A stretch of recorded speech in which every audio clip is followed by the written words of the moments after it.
going to start by inviting Chris Currie to speak. Chris is the restoration biologist, specialist and lead field biologist for Coastal Partners and Conservation Society's water-based species at risk and coastal Douglas fir ecosystem conservation projects. He has a background in mapping critical habitat and producing site management plans for at-risk populations of both wildlife and plants. He has conducted habitat assessments and mapping for various SAR projects, as well as rare plant surveys and reintroduction of rare plants. And Chris, it's over to you. You are welcome to share your screen. And we are looking forward to your presentation.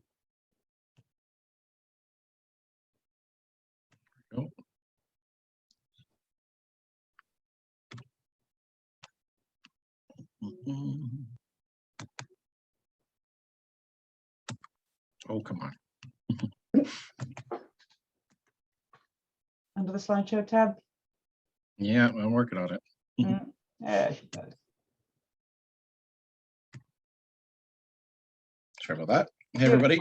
Yeah, I'm Chris. I think that was probably a bio pulled off of the website that hasn't been updated in forever. But yeah, I'm just a self-employed biologist, part of all sorts of different organizations. This is sort of under our umbrella Coastal Partners and Conservation Organization. So I'll talk through that lens here. Yeah, so I kind of didn't know how to approach this at first. It's sort of a big topic. You know, most of our presentations are on the exact project we're doing. You know, we went out and looked at a turtle and sort of more, this is what I did on my summer vacation style. But yeah, so I'll try and get some of these bigger themes worked in here somehow. Who we are, the Coastal Partners, we established a society in 2018 as sort of an umbrella organization. So Amy and I, and we've got a sort of loose network of 8 or so other self-employed, just contract biologists, and we wanted something to sort of that we all could join and come together and act as that umbrella. And our focus is on monitoring and restoring specific, species at risk populations on the South Coast. But the other main focus is doing that through partnerships and outreach. So trying to really bridge the gaps between, the biologists and government and, the more NGO style groups that are sort of managing these things going forward. Yeah, and filling those gaps. That's kind of where we see ourselves. And most of the species we work with tend to be the smaller things that fall through the gaps, and mostly species at risk. Initially, most of the projects we were working on were focused on Western painted turtle and sort of some amphibian red-legged frogs and Western toads as well, because there was some nice overlap there.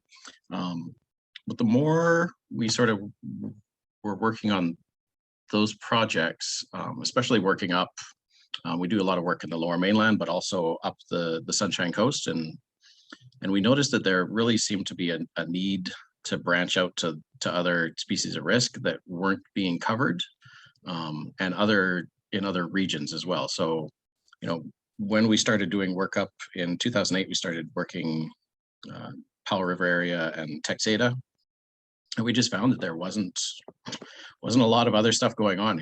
I think Kelly Chapman said something earlier about this region that she's working in being sort of underserved, and not a lot of data is available for here. And so we see that as a need, but also as an opportunity, right? We can figure out different projects and come up here and do those sorts of things. So we've sort of branched out from projects based around those two species, and in the past, this is like the past 5 years, I think, I just off the top of my head thought about these are all the species at risk that we've got included like formally in the 2 projects that we're talking about that I'm I'm going to talk about in a second. Yeah, our approach is to do that sort of bridging that I was talking about between the biologists and site level conservation and restoration, and this broader ecosystem-based management at the landscape level. We're really all about efficiencies. We've noticed that the travel and access is usually the big barrier. So we kind of have been figuring, if we're going to spend all the time and money to get out into a place, why don't we do something more than just the one small focus of a project? We can broaden that out. And to be that bridge between specialist expertise and local knowledge and ongoing First Nations and stakeholder stewardship. So, and most of this is going to be through the lens of two sort of example cases. One is the big Western Painted Turtle project that we've got going on. It covers all of Region 2. And the other is through a program that we had just around 2016 to 2018. We're sort of trying to get parts of it ramped up again, which was a multi-species conservation project in coastal Douglas fir and associated ecosystems in the Cathet Regional District.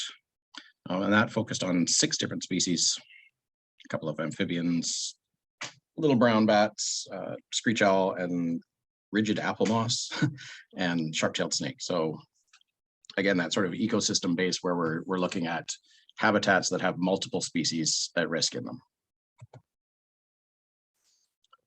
This is just a typical project flow, and this is kind of how we run most of our conservation projects.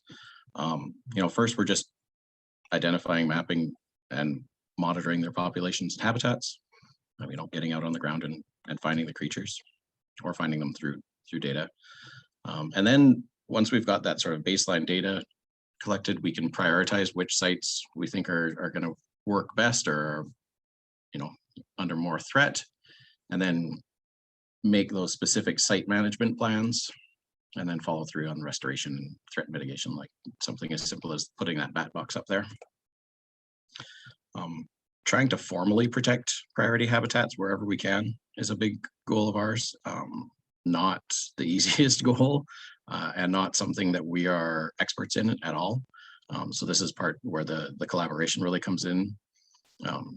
All of the members of the coastal partners in conservation we're biologists, right? We're just the nerds that are flipping over rocks and finding frogs and stuff like that. And our expertise is definitely not on how to get conservation covenants pushed through and stuff like that. But we do realize that is, a necessary step in order for any of these conservation measures to work long term.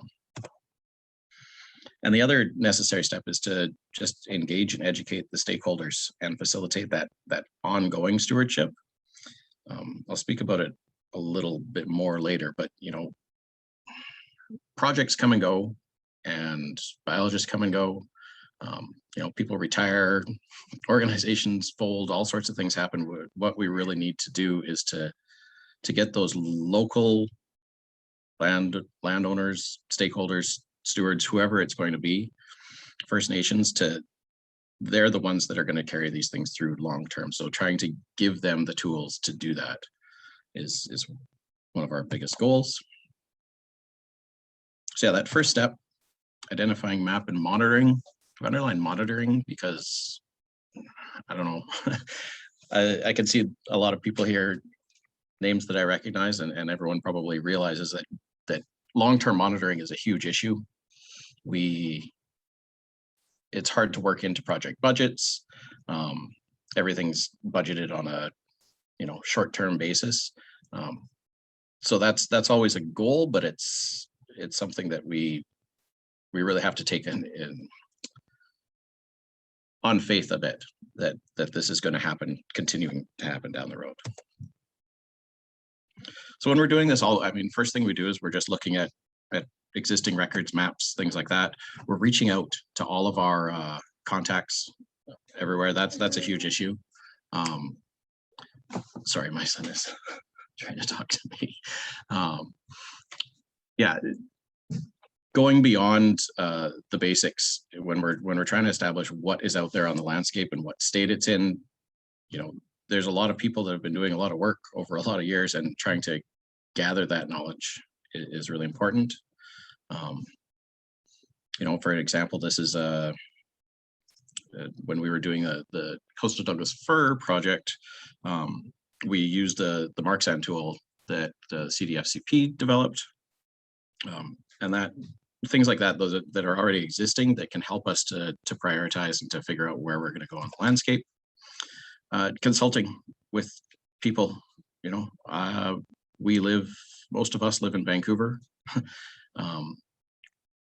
but trying to talk to people who have that local knowledge is super essential in order to understand anything that's going on. And then getting to those on the ground surveys is really important. And I think I was talking before, I mentioned, being that bridge between local site level stuff and then the larger landscape.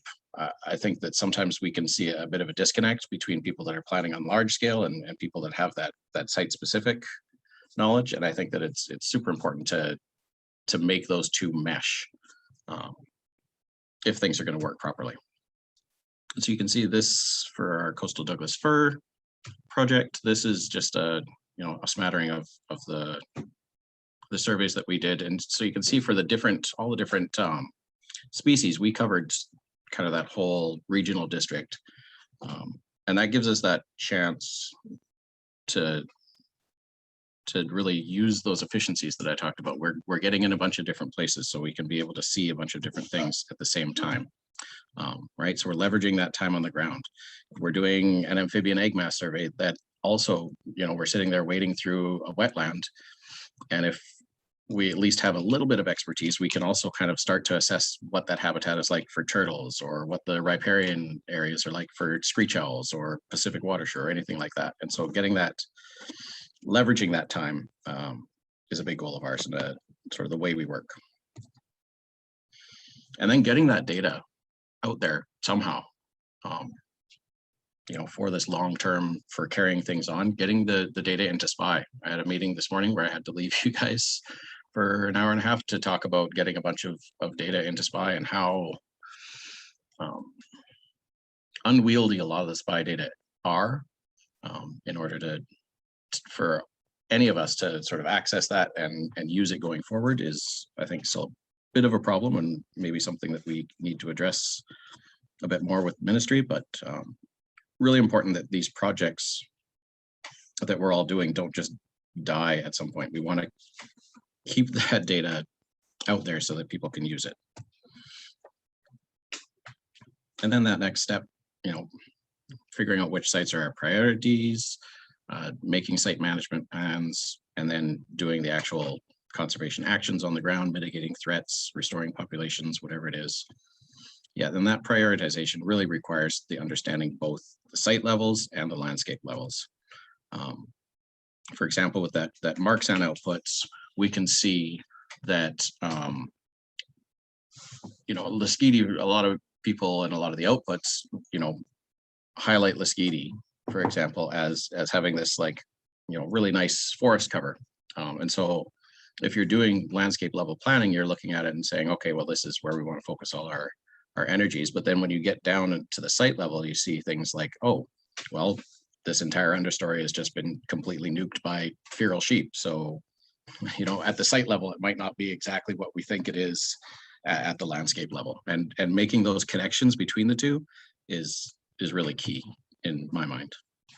And we can see the same thing with our painted turtle projects. These are the populations and the critical habitat mapped out. And so, where we're going to focus our efforts.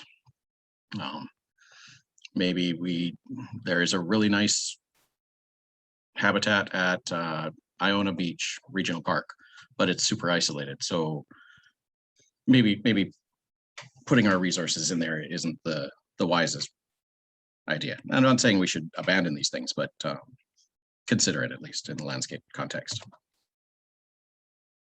just identifying threats at each site. Here, again, some sheep grazing on the Skeety. And then doing some restoration work, whatever it might be. Something simple, we put up screech owl boxes or bat boxes. We do exclusions, fencing, small things. I do find that a lot of times our restoration efforts are somewhat limited to site level actions. It's hard to get that connectivity through different things.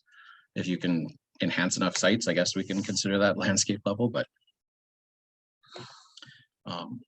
and yeah, viewing it through that lens. And this, enabling the people who are going to take this forward is the key, and it loops back on itself, right? Like as time goes by, we're just going to continually figure this out. We're going to, turn a project over to some local organization and then, remap things, and it's a continuous process. 1 second, please. Sorry. Okay.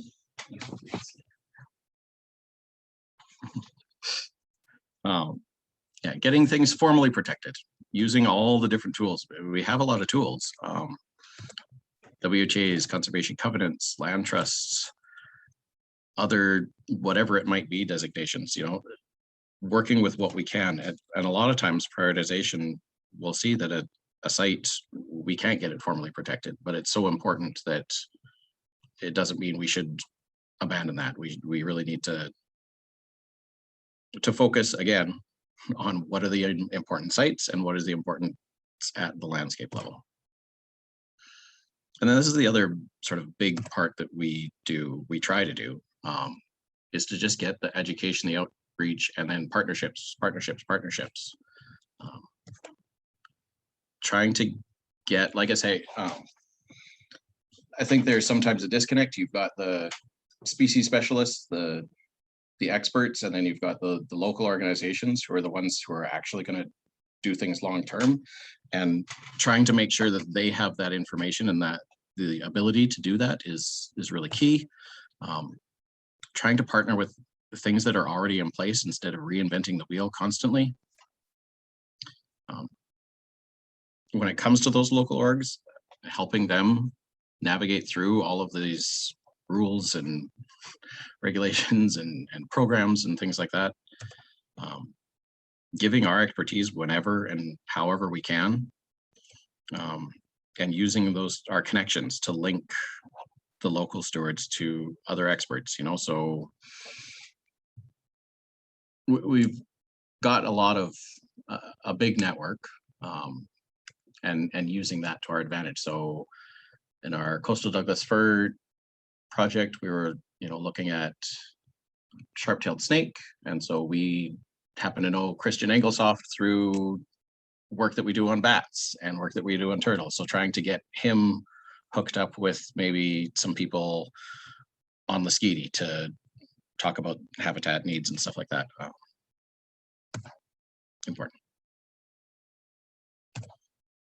And this is literally in like 5 minutes, just a list of groups that I can think of that we like formally collaborated. Well, maybe not formally, but definitely collaborated with on just those 2 projects. And there's probably another 20 to 30 on top of that that I can't remember at the moment. Yeah, so just that's definitely our biggest goal, is to just try and talk to as many people as we can and have as many stakeholders at the table, probably not at the same time.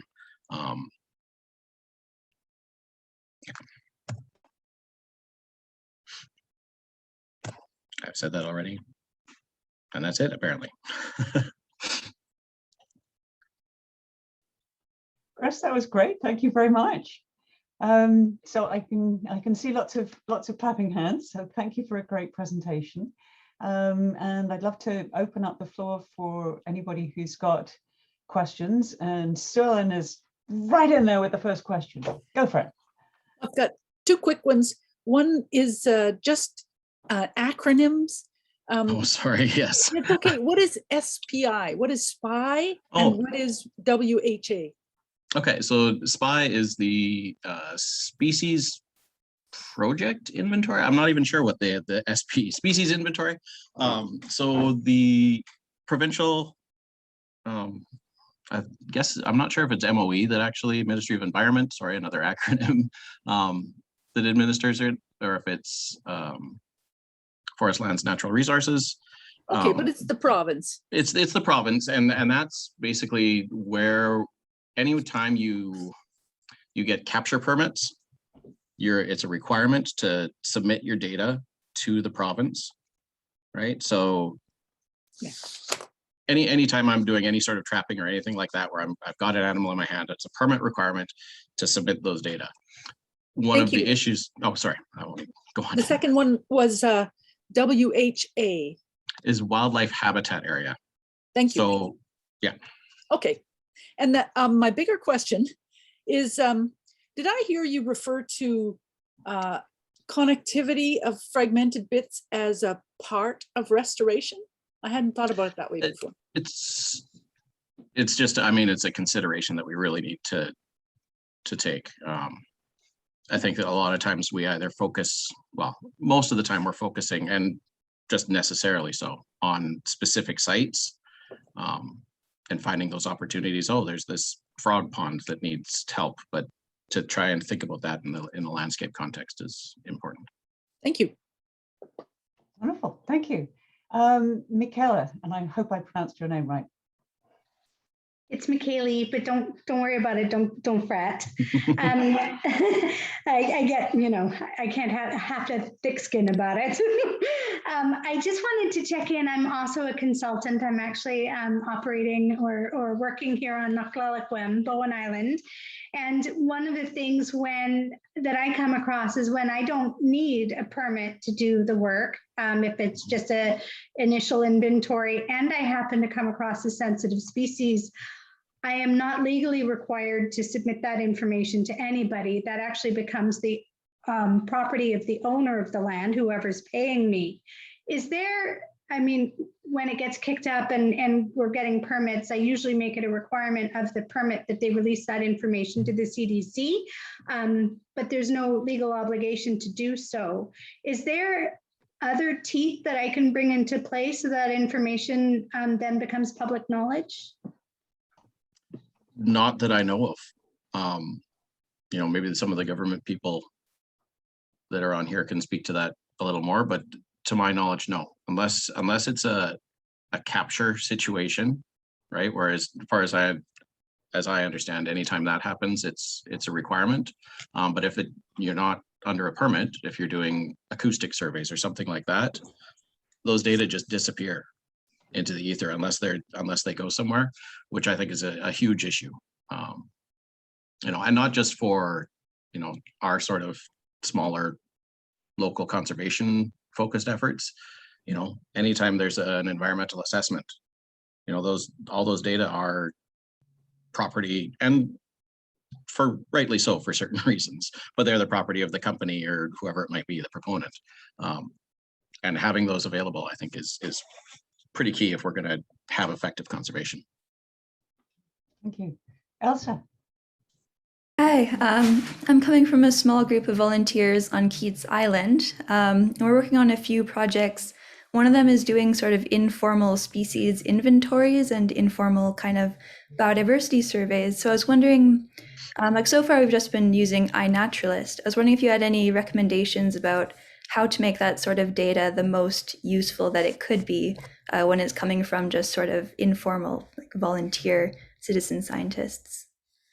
Yeah, I think iNaturalist is fantastic for that, because it's out there, right? No one's holding on to it. No one's hoarding it.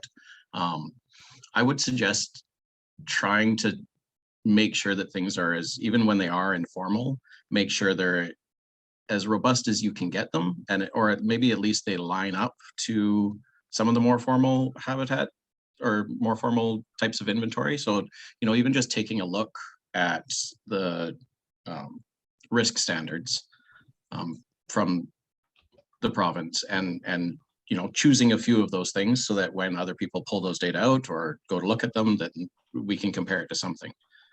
There's a lot of times I find that when we look at other projects, everything's so scattered that it just becomes not reasonable to actually figure out what's been done. It's not worth your time in the end. Okay. Linda, you wanted to jump in. Go for it. Sorry, did you say me?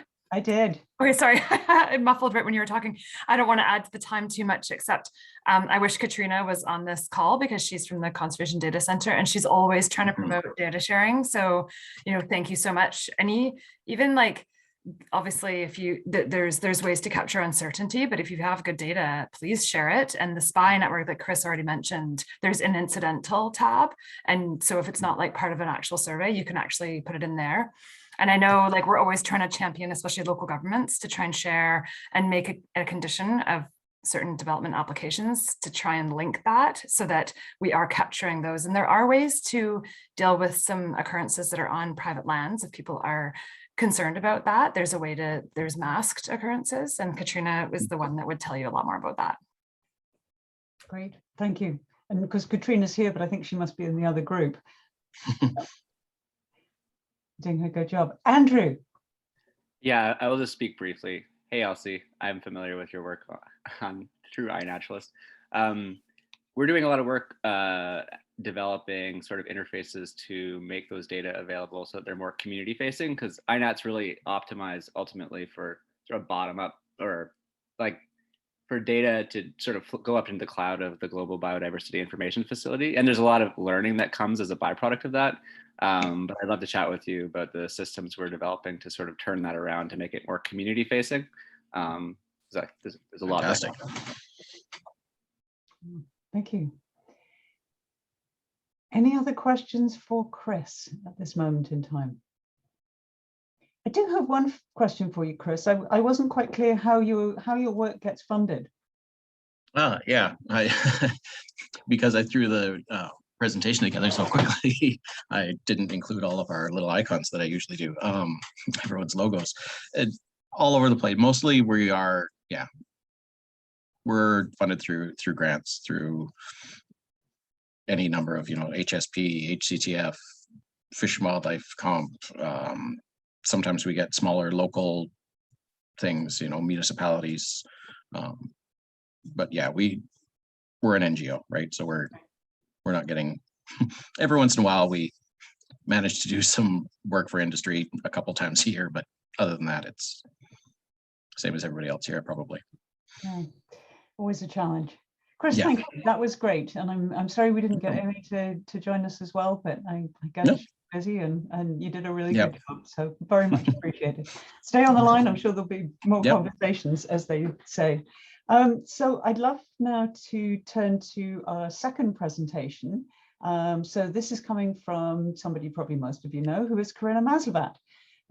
So Carrina is an independent botanist and restoration ecologist, runs her own consulting firm. She says her first love is botany. Her latest work includes spearheading projects to survey for rare snakes and bats, and developing and implementing ecological restoration projects. So she's going to be talking to us about the sharp-tailed snake eDNA research project and the Tuam SMART Project. So Carrina, over to you. And again, please feel free to share your screen.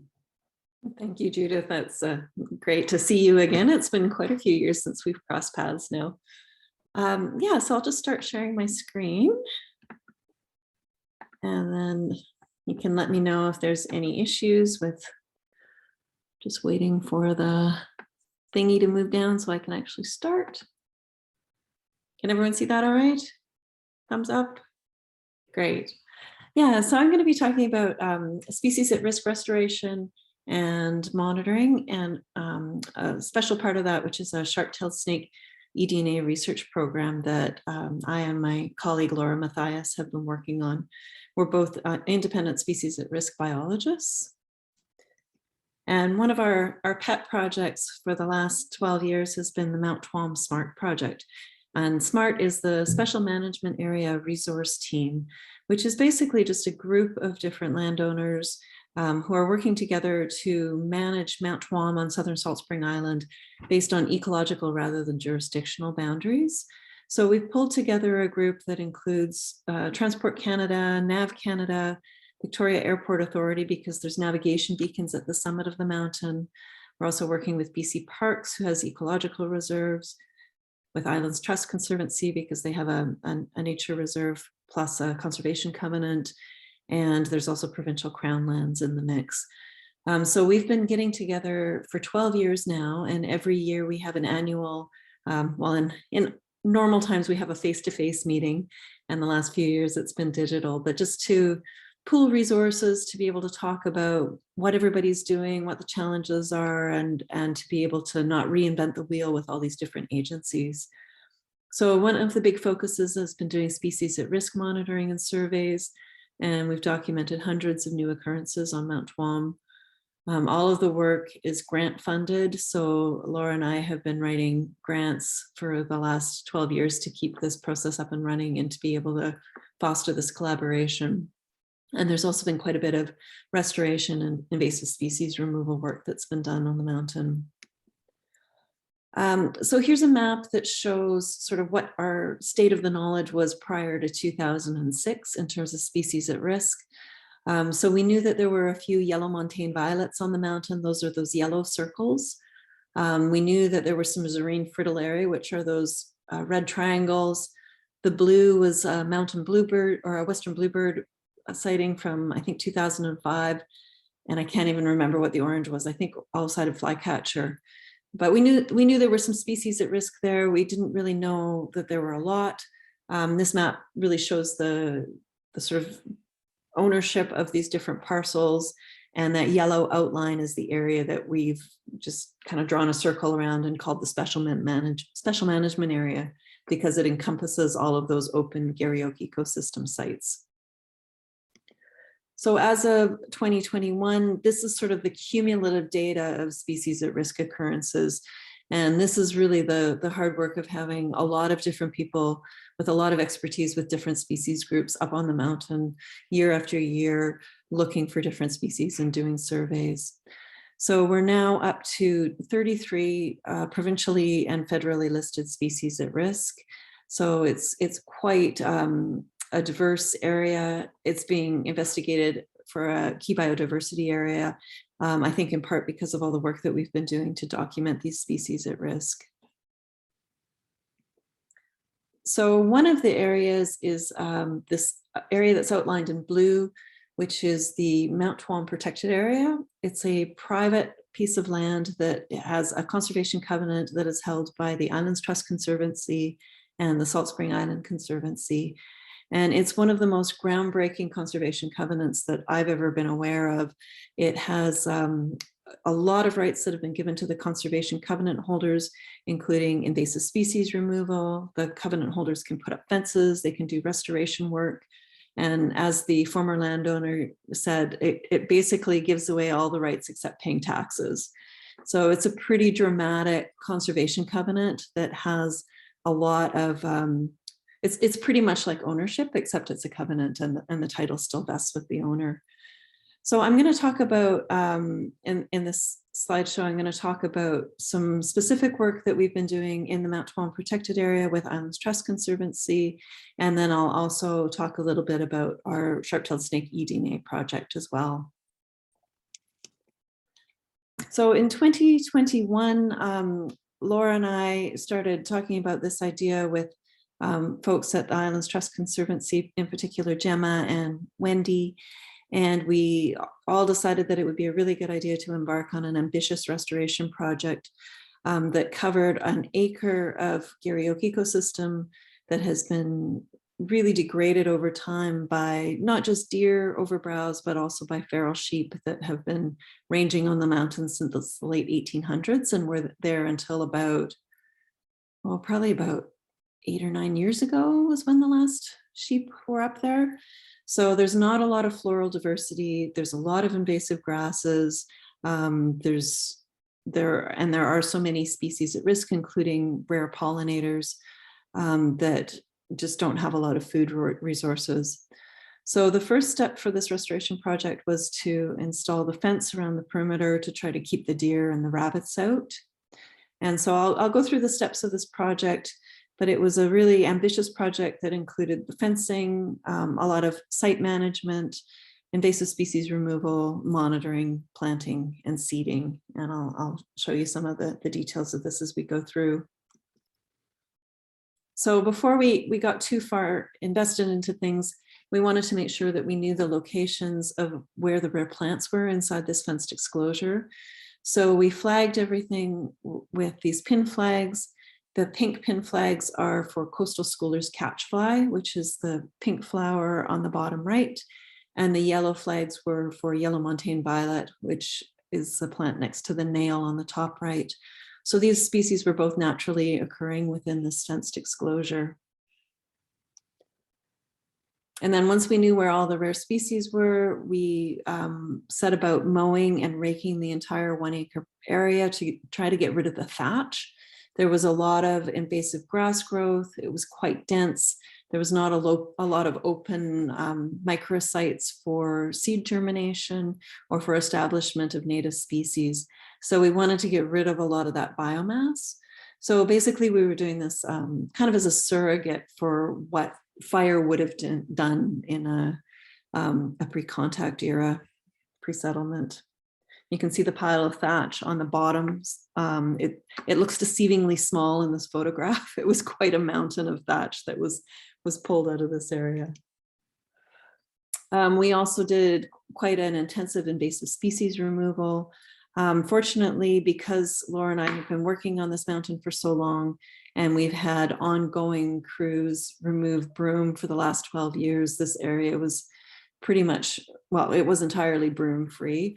So we were able to focus on some of the forb invasive species, primarily bull and Canada thistle, and also foxglove. And we're able to pull quite a bit of that out to hopefully remove some of the seed sources of invasive species. And they were all taken off site so that they could decompose elsewhere. We also did some baseline pollinator surveys to try to figure out what was there. So basically, so we had a before picture. The main focus of this restoration, as I said, was really to promote pollinators and support them by providing more floral resources. So we wanted to have a really good understanding of what species were there beforehand so that we could actually say, yes, this makes a difference in the end. So these are just some of the pictures of pollinators that we noted while we were doing our work up there. There's quite a few bumblebees. The butterfly on the bottom right is Purpurtius duskywing, and then there's the Zerine fritillary on the bottom left. So we didn't actually see these while we were doing the transects, but these were just incidental occurrences up there from inside this fenced exclosure. I just want to highlight the Zerine fritillary. It's one of 5 provincially listed butterflies that are known from Mount Tuam, and it's the only known site for this species in Canada. And it's got a really strong connection to violets. It uses violets for laying eggs and as a caterpillar food source. And no one's really entirely sure whether it uses the yellow montane violet as a food source, but it seems likely that it would because there's quite a big population of yellow montane violet on Mount Tuam. It does probably also use the early blue Viola adunca that is on Mount Tuam as well. So yellow montane violet was a really key species to be keeping track of during this work. Mount Tuam has one of the largest subpopulations of yellow montane violet in Canada, and it's probably closely tied to the Zerine fritillary. It's been monitored pretty consistently on the adjacent Transport Canada lands, and that's Dr. Hans Romer on the right, who set up a series of exclosures back in 2005 and did a lot of monitoring to look at the impact of herbivory on the yellow montane violet. And I can talk about that afterwards if people have questions. It's a bit of an involved story, so I won't get into it too much right now. We've been doing bat monitoring using acoustic monitors. And so far we have detected 9 different species on the Transport Canada land and also in the Mount Tuam protected area. This includes the provincially blue listed Townsend's big-eared bat and the federally endangered little brown myotis. And it's been really interesting to be able to watch the abundance change over time with the detectors up all summer. One of the really interesting things was with the heat dome that we had this summer. On the hottest nights of late June, there was hardly any bat activity at all. There was one night where there was 0 files recorded. And when the evening temperatures cooled, the activity increased again. So it's just a real take-home message that even the things that we're not really necessarily that aware of are definitely being impacted by these climatic events that we're having. One of the highlights from our bat monitoring was that in late August, there was a really big assemblage of the Townsend's big-eared bats. And it was more than our bat expert, Peter Omundson, has ever seen anywhere else. So we're not quite sure what's happening there, whether they were assembling for a migration event or whether there was a pulse of insects or possibly there's a communal roost nearby, but they were definitely very busy. And one of the other highlights from the bat monitoring is that Peter recognized a call from a spectrogram that he suspects might be a red bat, which is possibly a new species for British Columbia, which is kind of exciting. So we did vegetation monitoring. So we set up some permanent transects and put down 20 1-meter vegetation plots. These are from the before picture again, so that we can sort of track the vegetation changes over time. You can see that photo on the bottom right. You can see how thick the thatch was. This was all done before it was mowed and raked. And you can see that very dense matted grass where there's just not a lot of opportunities for native species to be able to establish. We also set up some permanent monitoring for coastal schoolers catchfly. What we've been doing in other parts of Mount Tuam is we've been permanently marking the plants just with painted nails that are set up 30 centimeters away from the plants. And the reason that we're doing that is because we had GPS coordinates for them all, and we'd go back and by the time these plants are flowering in August and even into September, the surrounding grass has grown up so high that it was almost impossible to find the plants, especially if they'd been grazed. So you can see the photo on the top right, all those really diagonal cuts in the stems of the coastal schoolers catchfly seem to be from rabbits. And so that's a new thing has just been recently happening on Mount Tuam, is that the rabbits have expanded all the way up there and are having an impact on species. So one of the species that we were really interested in trying to support was coastal schoolers catchfly. And we collected a bunch of seeds in 2020 and had them grown by satinflower native plants out in Machosen. And they grew the plants up, and then we transplanted them back into this exclosure. And we've got them all permanently marked, and we'll be keeping an eye on them and seeing what the survival rate is. We planted quite a few the year before in 2021 up on the Transport Canada lands, and they seem to be doing all right. Not fantastic, but they're doing all right. And there were quite a few that flowered of the ones that we planted last year. So the big push of this whole project was to really try to bolster the native plants in this exclosure. And so we had a huge planting effort after all the site preparation was done. We purchased a number of plants from Fraser Thimble Farms and from Satinflower Nurseries, and we planted both bare root bulbs and also potted plants. And we spread the trays out throughout the entire area to make sure that we had good coverage, and then had a marathon planting event over a week in October. We had a whole crew of ITC come out and help us out, which was fantastic. And after planting all the plants, then we did a big seeding effort on top of that. So that's me on the right with my very goofy looking hat, mixing the seed with some playground sand as a carrier before seeding. And that's my daughter in the background with the bucket helping to spread the seed. So in total, we planted 23 different species of native flowering plants. There were over 11,000 plants that we put in, over 9,000 bulbs and corms. So it was over 20,000 plants that we put into this 1 acre area, which is a pretty high density. It's more than 1 per meter squared. I think it's about 2 per meter squared, if I'm doing my math right. And then we seeded super densely, 25 different species of native plant seeds and over 2 million seeds in this 1 acre area.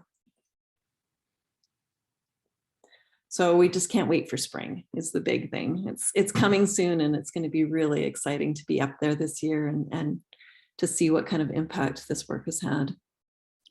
So I wanted to talk a little bit just about another project that Laura and I have been working on, which is sharp-tailed snake monitoring. We've been monitoring on Mount Tuam for the last 14 years, and Laura's been monitoring for sharp-tailed snakes in British Columbia for over 25 years. So she's got a lot of experience under her belt. And over the last 3 years, we've spearheaded a research project to try to use environmental DNA to detect the species on Mount Tuam. So for those of you that aren't familiar with environmental DNA, basically every species sort of sheds little bits of DNA, whether it's through feces or bits of scales. And the hope was to be able to try to pick up these minute bits of DNA to be able to positively detect sharp-tailed snakes. This has a lot of applications in aquatic habitats. It's been used quite a bit to survey for things like tailed frogs and red-legged frogs and salamanders, but there hasn't been a lot of use to look for rare species in terrestrial habitats, although that's starting to shift. So Islands Trust Conservancy has been really supportive of supporting snake surveys and has just helped out to put artificial cover objects in 5 other sites, including conservation covenants and their nature reserves. So for anyone that doesn't know the sharp-tailed snake, they're small, they're super cryptic. They're the hatchlings are about the size of a quarter, all curled up in your hand. And they spend most of their time underneath the ground, often under loose woody debris or in loose talus slopes, which makes them really difficult to survey because they're underneath the ground so much. The adults are about the size of a pencil, and they lay eggs, unlike the garter snakes, which give birth to live young. And so because they lay eggs, they need warm south-facing slopes in order for their eggs to be able to hatch and mature. They're really lovely. I know that I've given talks on sharp-tailed snakes to places like the Rotary Club, and you can see their faces when I say I'm going to talk about snakes. They get this look of horror, but these are the most lovely, non-venomous, non-biting, really gentle, absolutely lovely little snakes. So traditional surveys can be incredibly time consuming. At some sites, it's taken up to 8 years to actually confirm that there are sharp-tailed snakes in a location. And it can take up to 50 checks of an ACO, an artificial cover object, before you can actually detect the snakes. So these are what the artificial cover objects look like. It's just basically a square piece of asphalt shingle that's placed in an area where there's good habitat for sharp-tailed snakes. So rotten logs, rocky talus slopes, rotting stumps, anywhere where it's warm south-facing and it's loose enough that the snakes can move in and up and underneath. And they'll move up underneath these artificial cover objects in the spring and the fall to warm up. And so we can come and flip over the artificial cover objects, and it saves rooting through all of the material and actually destroying the habitat for the snakes. And so what we've been doing is using these artificial cover objects as sort of a staging area for our environmental DNA surveys. So what we've been doing is swabbing with a finger caught on a glove the underside of the ACO, because once the snakes are moving up under there, they have some contact with the underside of the cover object, and we can pick up the eDNA from the underside of it. And we've also been taking soil samples from underneath the ACOs. And so one of the nice things about using the ACOs is that it prevents the photodegradation of the DNA. It blocks the sunlight and helps keep the DNA intact. So it's a really great way of using a survey tool in a really novel way. And so far the results are really encouraging. These are just the results from 2018 and 2019. And we flipped over 6,000 artificial cover objects, And in those 2 years of surveys found 24 snakes, which if you count our success for how many times we flip over a board, it's about 0.4%. And then we took a bunch of swabs with and without the snakes present and had 24 positive detections, which is about 18%. And then with the soil samples, it's about the same. It's just over 20%.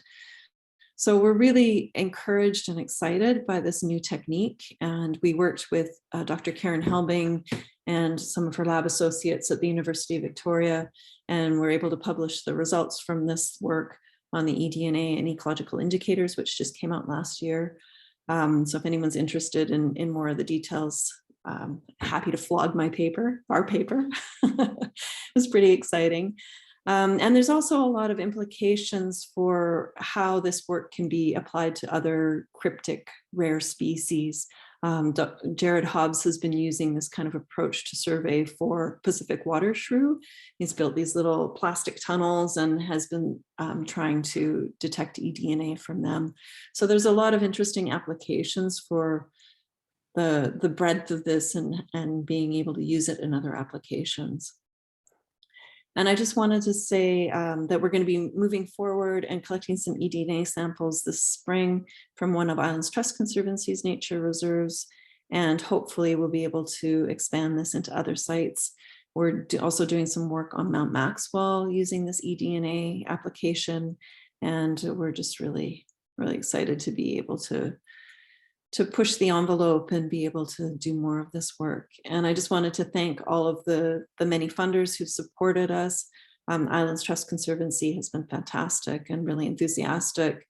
We have funding from the Habitat Conservation Trust Foundation, BC Parks, Government of Canada, and the Canadian Wildlife Service, and just really appreciate the support of all of these people.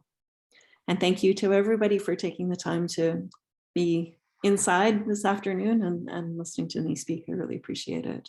Thank you. Wow, amazing work. Well done. A lot of dedication and hard work in there. There are a whole bunch of questions popping up in the chat, and I may encourage the people who put them up there to ask them live. Cora, you had a question about the mowing. Yeah, I have a few questions in there, but my first question was about the mowing, because I saw first you labeled where all your species at risk were, and then you mowed. I'm just wondering how you best avoided those species at risk while you were mowing, just to kind of get as much of that grass and everything out as you could without hurting the species at risk. Yeah, that's a great question. So the yellow montane violet, by the time that we had mowed, had already senesced. So the leaves were crunchy and brown, and there were no issues with trying to get all of that thatch out from quite close by. The coastal schoolers catchfly, because it's such a late growing species, we wanted to be really careful around that, because they don't bloom until August and sometimes even into September, and the seeds are still shedding until September. And so we had each of the plants marked with one of those metal nails. And we also had a whole zone kind of marked off with pin flags that were no-go zones. So we avoided the whole area where the coastal schoolers catchfly was, just to make sure that we weren't doing more harm than good with this project. Thank you. Mm-hmm. Cora, just checking you didn't have any other questions that you wanted. Oh, I have lots of other questions. Should I just ask them right now? Oh, sure, we'll give you the floor. And then I've got Andrew, and then I've got Marion, just so you know. My next question was for the herbivory on the yellow montane violet. I was wondering if there's any literature available to see some of those results, either in the gray literature or published in a journal somewhere.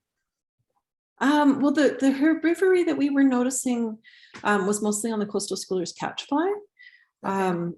Yeah, the stems. I mean, we've noticed for a long time that the deer have eaten the flower tips. And I think it's just because there's so little for them. Anything that's green in August is a pretty juicy morsel for a deer. Yeah. But this was the first year that we'd noticed those really distinctive 45-degree angle cuts that from everything that I can find, it looks like rabbits. Mm-hmm. So it was sort of a new element in the herbivory cycle up there. The yellow montane violets, they have a lot of herbivory issues too. One thing that we noticed from when Hans set up those smaller exclosures is that the voles went bananas. They just, and they ate so many of the violet roots. It was like a spider web of vole tunnels through these little exclosures because they were so small that they were keeping the raptors out from hunting. And so it was just this incredible safe haven for the voles. So they're pretty tasty. And the ones on Mount Tuam are really not very tall. Like, I don't know if you've seen the ones at Playfair Park, but they're these big, juicy, yummy violets. But the ones on Mount Tuam, either because of the habitat or because of all the browse pressure, are quite close to the ground. And so, yeah, a herbivore would have to work pretty hard to get down into them. And my final question is if there's anything available somewhere to see what plant species you planted into those exclosures. Oh, well, I can ask Gemma about sharing those lists. I mean, Gemma, is it possible to even share the whole report that we put together on that? You're muted, Gemma, sorry. Making her dig. I'm having microphone difficulties. Can you hear me now? Yeah. Yeah, we can. Okay. So yes, Cora, in answer to your question, we have a list on file and I can share that with you directly and save Carrina Perfect. the task. Thank you very much. Those are all my questions. Great presentation. Thank you. Andrew, you had a question or a comment. Sure. Thank you. I feel so lucky to have heard you speak. I actually have heard some things about your work, I think from Ryan. Likewise. Yeah, it's so inspiring, and I couldn't wait to connect with you, and here we are. Have you heard about the Pacific gopher snake observation on Galiano? I have heard about it. Yes, it's super interesting. I know Gavin was keen to come out here, but pandemic set in and wanted to do after it. But I'm just curious about possible eDNA ways that we could sleuth out whether there's actually a population, because there is a historic record that goes to 1957. Yeah. And then there's subsequent anecdotal reports that no one took seriously. Everyone sort of dismissed it. But the video that was posted just recently is really.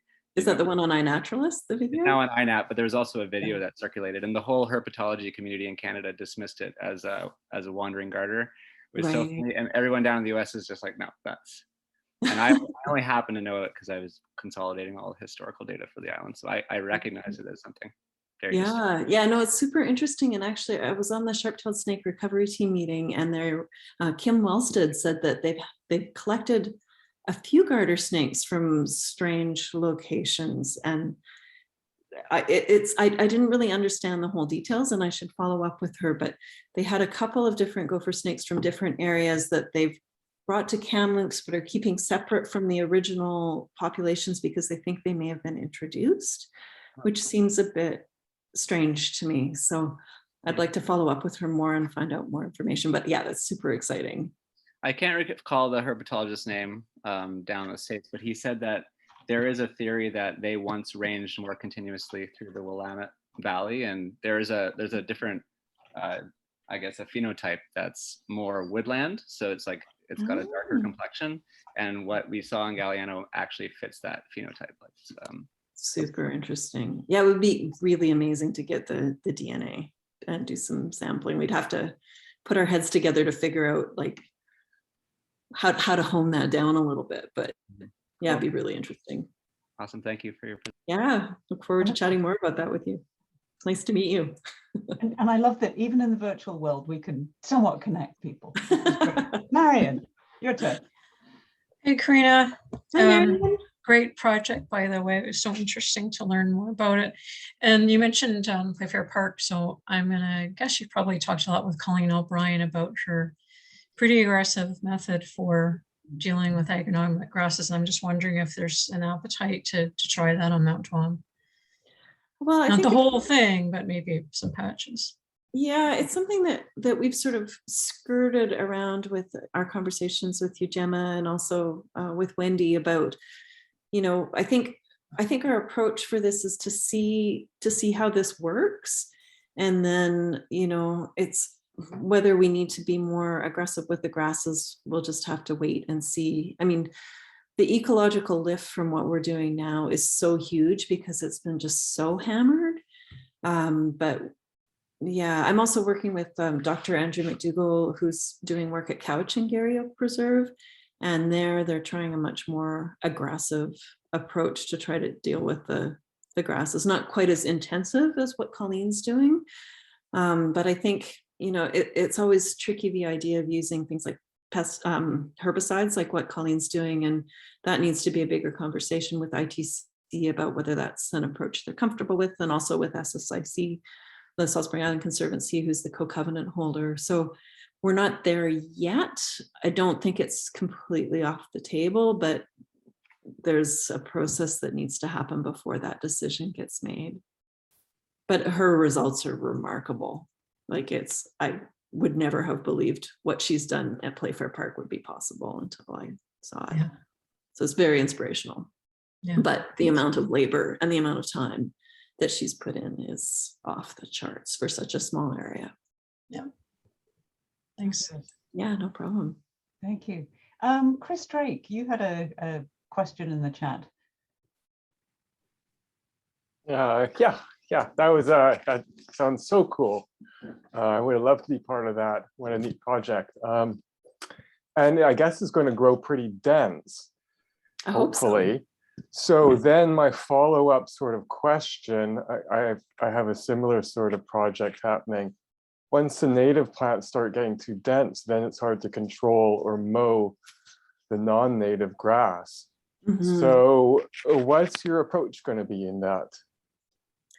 I hope we have that problem, honestly, because it's so dominated by weeds right now that I really hope that we can tip that balance to more native plants. And I think it's more about trying to shift it from mostly non-natives to mostly natives is what we're trying to go for. And I think it's going to have to just be evaluate as we go and see. I mean, there is a little bit of room in terms of timing of waiting until the early blooming things like camas and shooting stars set seed and then trying to mow. But it becomes really tricky with the way our climate is shifting now, that it used to be a bigger window that you could have the camas set seed and the shooting stars, and they'd set seed and they'd be done, and then you could mow before the grasses would be able to set seed. And that's just not really happening anymore. We're having, warmer, wet springs, and there just isn't that separation between the two. So yeah, it's tricky. It's tricky. And it also depends a lot on what species of grass you have. If there's some things that are really bunchy and aggressive, like orchard grass, then you can get in and just cut them out with carpet knives. That's an approach that works. But up on Mount Tuam, it's a lot more rhizomatous growth, like with bent grass. So it's a little trickier you can't really dig it out without making a problem. Okay. So yeah, I don't know if that didn't really answer your question, but it's sort of a roundabout. I would have, yeah, it's just such a difficult issue. But like you say, let's just hope it gets to be a problem. Yeah, exactly. Then, they're big enough. Yeah. I had a little quick exclosure question too. Do you know of kind of what size exclosure keeps out raptors? Like or how big does it have to be before the raptors would be able to get in and control the voles? Yeah, I don't really know. I know the ones that at Couch and Garry Oak Preserve, they were having the same issue with voles, and on Mount Tuam they were 4 meters by 4 meters. So I don't know, I would guess at least 10 meters by 10 meters. Just sort of a ballpark. Somebody's saying in the chat that they had voles in their 20 meter by 20 meter exclosure. So, I think it would have to be a fair size to just have them. It's more about having them feel comfortable and not having them closed in. I did want to also say on the grass question that something that Colleen O'Brien at Playfair Park and Andrew McDougall at Couch and Garry Oak Preserve are doing is they're using grass-specific herbicides as a way to kind of push that even more. It's a post, or I don't know if I'm going to butcher this pronunciation, dioxin, it's the commercial name for it, but that's another way of pushing things, but there's all kinds of other issues associated with using herbicides in natural ecosystems. So yeah. Thank you. Thank you. Kate Louise, you had a question, and then I think a question from somebody else as well.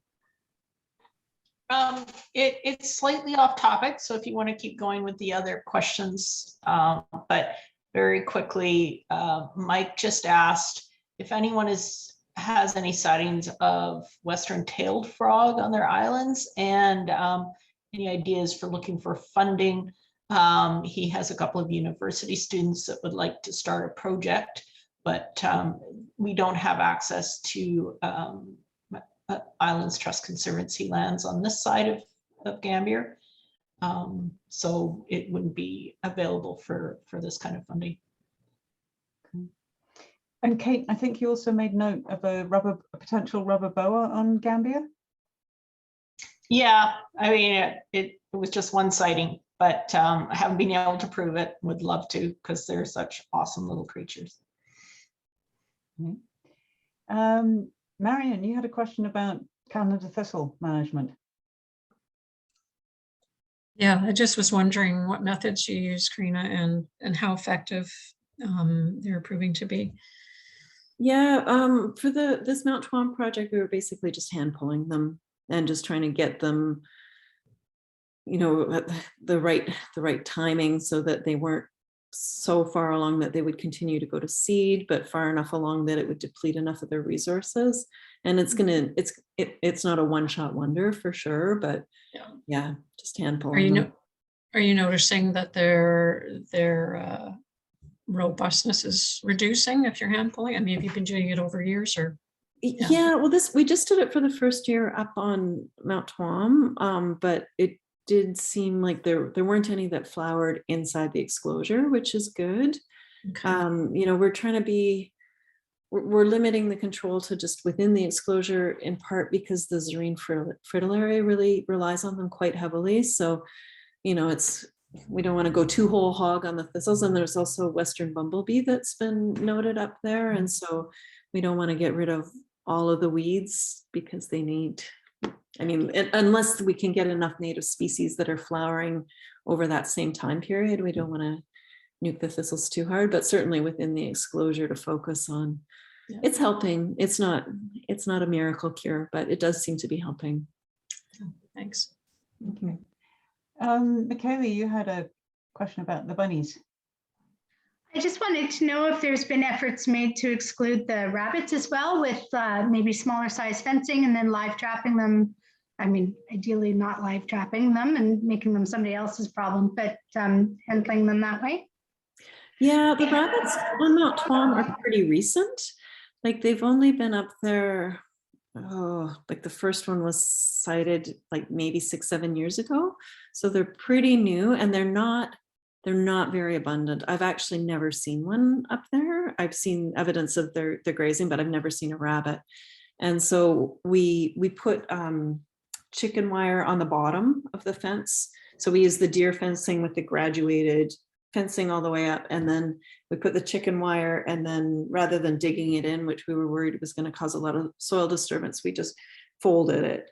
And so it's been effective at keeping the rabbits out, and so we didn't have to do live trapping to get them out of that exclosure, which was lucky.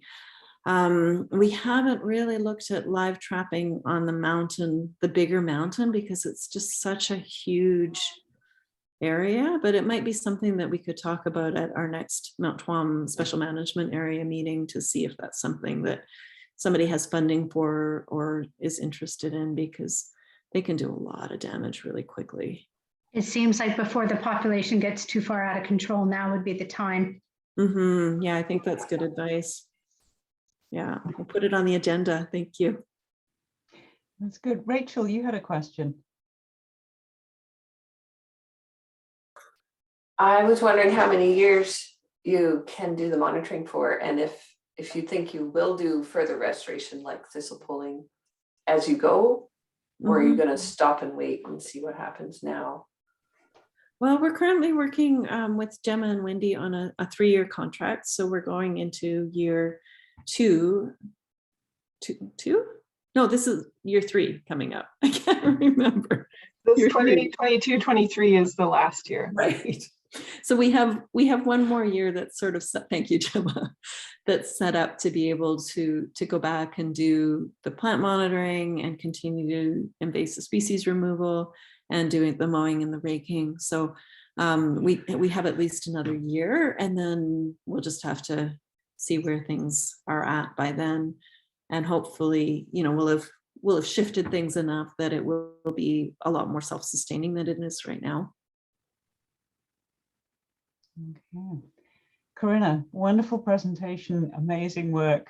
Thank you so much. My pleasure. Yeah.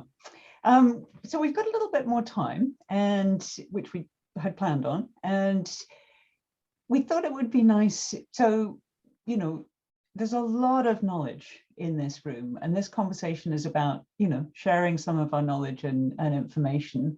And so I would just kind of welcome and call on anybody who wants to share about another project that they're working on, you know, maybe other successful tools they've got, other successful restoration projects. Wayne Crossland, I'm not sure if you're live. And if you are, I would love you to speak about the recent Species at Risk workshop that Parks Canada hosted. He may be hiding on me. Okay, if he comes back on, I'll ask him again. Yeah, so I would love to hear from others of you who would like to share projects and tools that you're working with. I want to hear about the new ant species, Andrew. Ah. The new ant species? Are you talking about the new ant for Galiano Island? That's right. Yeah, I want to hear about it. Okay, well, it's not that big a deal. It's probably fairly common, but it was found by a youth in our community, which is great. Exciting. It's young Austin, who I've been working with, and he's really the expert you should be talking about, or talking to about that ant. It's Camponotus novae. Can't think of the name, the species name, but it's the New York carpenter ant, and I think it's some of the smaller species of Camponotus. Yeah, I thought you were actually referring to another species that turned up, I think, on Salt Spring Island that may be new to the region. It's a thatching ant in the genus Formica.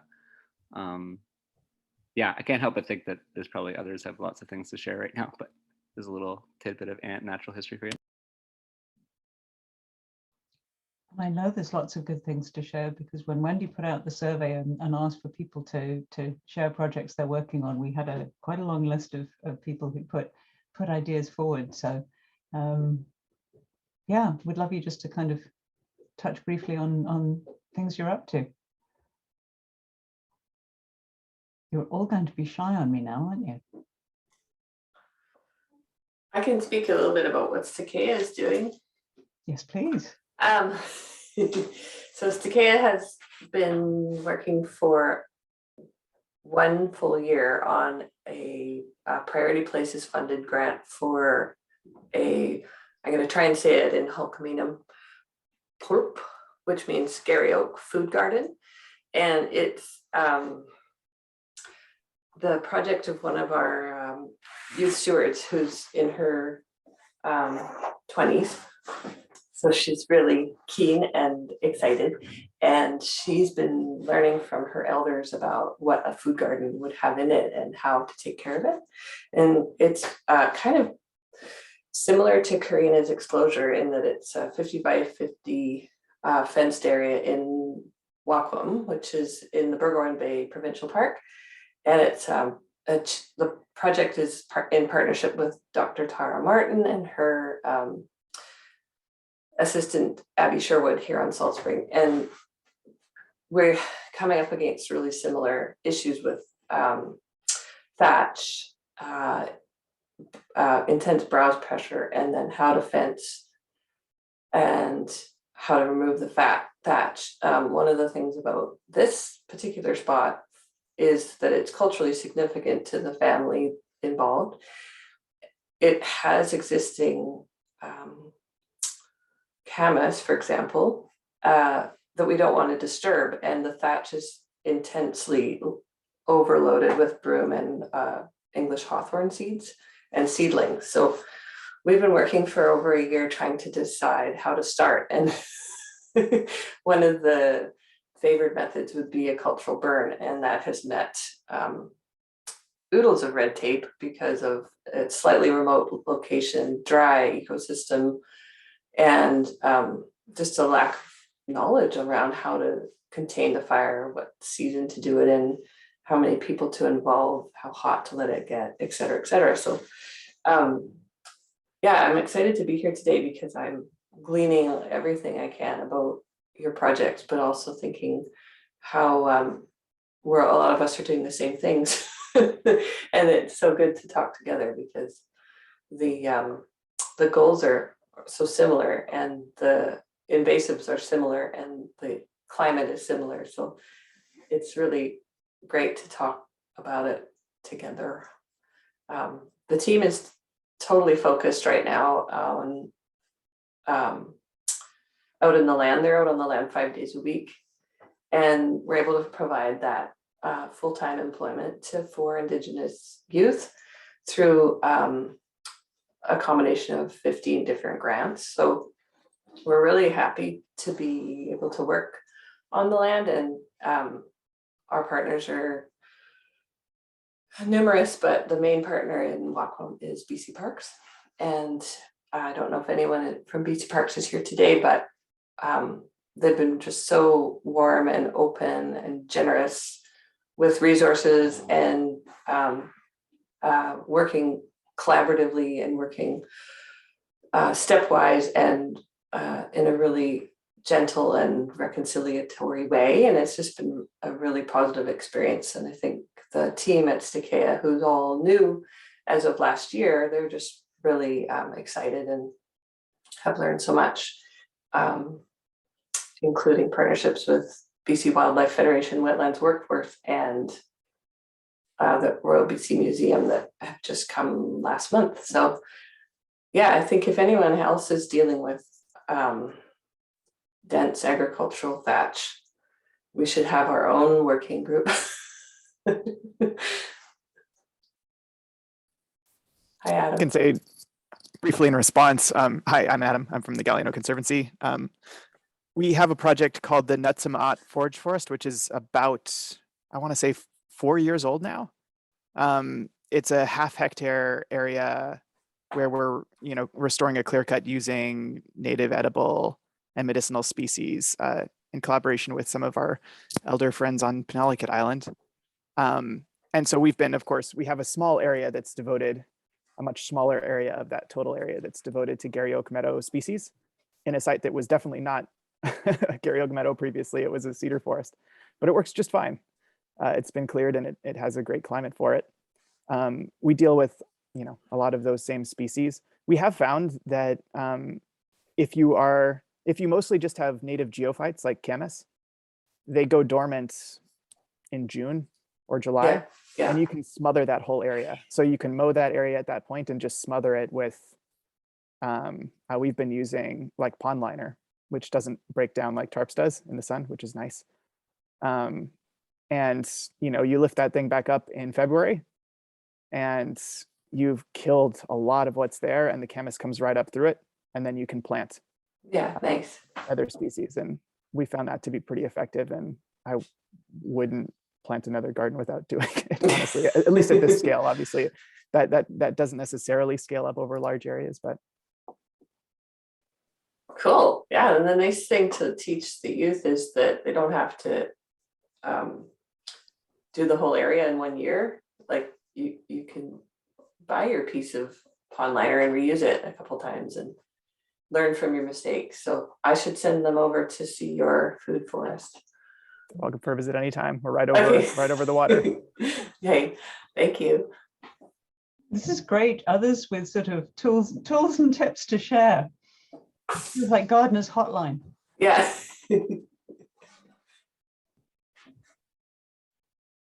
I know there's a lot of you working on interesting projects. Well, I do feel shy, a bit shy about this. I'll share very briefly because I want others to as well. So can I share a screen though? It will make it a lot easier. Yeah, no, absolutely. I'll share because Elsie also asked a question earlier about how to make INAT data more accessible to their community or useful. And this is something we've been working on for like 6 years or so on the island. So just really quickly, this is a comprehensive list of all the species that have been reported historically for the island. Is around 4,000 of them. It all started here with this sort of data visualization, which is a sort of sunburst, it's called, so you can explore the different groups of life. And right now it was just recently updated. It's lagging a bit because I'm using Zoom here, but right now it's not showing. You get it basically, it's able to pull data from iNaturalist, but in combination with various other sources. So all your historical data, like that gopher snow, or you can just actually look up, for example, Pacific gopher snake, click there. And I wish the observation metadata was working right now. It's not because it was just updated. It's color coded based on whether it's recorded and historically observed or sorry, more recently confirmed on by community members. Or so I think that's, let's see if I zoom into, I think the red is historically reported but unobserved by community members, and the blue is historically reported and since confirmed. So I think if I show you, we did this project for the Valdez Island Conservancy, and it's kind of a time capsule. You can see that it's evolving. So this is sort of an earlier version of it. It's more advanced in the sense that it has spatial data. So it has all the catalog data from a variety of sources, which you can filter. So the Pacific Marine Life Surveys, iNaturalist, Royal BC Museum, UBC, Valdez Island Conservancy, some inventory work that I did at some point. And it's the same idea. If you go down to the level of species on the right here, I think, oh yeah, it's not showing the metadata. Sorry about that. I think this one does, and I'll share it just really briefly. This is incorporating geospatial data and other dimensions, including cultural values. I'm just going to share this because, and you can filter by the site classification data that we have for the island. And if you look for a marine, for example, filter in, just click on an anemone. I think the observation data is here. So it tells you when things were first reported historically and when they've since been reported by iNaturalist. So it is it's still very rudimentary, but you could theoretically use this as a tool to track biodiversity. That's actually what it's being designed for. And to do so in a context, well, basically a locally relevant context that you can bring all kinds of different data sources into. And yeah, I'm just mindful I don't want to take too much time from folks, so stop sharing now. Thanks for that opportunity. That is an amazing set of data. So just we do have to wrap up, but Sue Ellen, I'll include time for you. But Andrew, is that information that is accessible to people? Yeah, and the thing I'd emphasize about it is there's all those different versions because the framework can be adapted for any different contexts and applications. So yeah, just get a hold of me and I can share. Yeah, yeah. If you don't mind sticking some links in the chat, then we can grab them. That would be amazing. Thank you. Sue Ellen, last one to you. Just a quick question. Yesterday, I ran across a Pacific yew tree, and Claudia Schaefer, who was there with me, was saying that species at risk are not usually things, or not necessarily things, especially that one that you might want to put in a iNaturalist record. Can the group give me any idea about whether I should make a record of that anywhere or not? I'll just quickly mention, since you mentioned Pacific yew tree specifically, that certain species at risk, when you post them onto iNaturalist, the record gets obscured so that the public can't see the exact location. So that, yeah, for Pacific yew, for example, gets obscured. Thanks, that answers my question. Really, I was just worried about posting something without having checked beforehand and wrecking something. Okay, thank you. All right, we're about to get pulled back again. Wendy, over to you. Hi. Sorry if this is very quick because we are going to all get taken out in 30 seconds, but we have these beautiful tea towels for our presenters. That is a lovely assortment. Can you see this? Absolutely, they look sweet.